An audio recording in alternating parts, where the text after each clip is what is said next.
आणि गेल्या काही दिवसांपासून बदलत्या वातावरणामुळे मुंबईतल्या हवेची गुणवत्ता ही खालावत असल्याचं दिसून येते। मुंबईतल्या हवेची गुणवत्ता खालावल्यामुळे मुंबईकरांच्या आरोग्याच्या समस्याही वाढल्यात। त्यामुळे महाराष्ट्र प्रदूषण नियंत्रण मंडळ हे सक्रिय झालंय।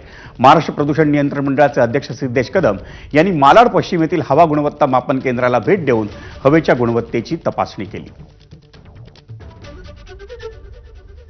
आणि आजचा विषय आपण फक्त मुंबईकरांची हवेची गुणवत्ता ही कशी चांगली पोचली पाहिजे, कशी चांगली असली पाहिजे त्या विषयापर्यंत सीमित ठेवूया। शेवटी आज मुंबईकर म्हणून माझी सुद्धा ती जबाबदारी आहे की आज मुंबईच नाही तर पूर्ण महाराष्ट्रभर आपली हवेची गुणवत्ता ही इतर राज्यांसाठी खालावली नाही गेली पाहिजे। त्यासाठी ज्या ज्या उपाययोजना आम्ही असो, एमपीसीबी असो किंवा महानगरपालिका असो, ह्या त्यांच्या स्तरावर करतोय।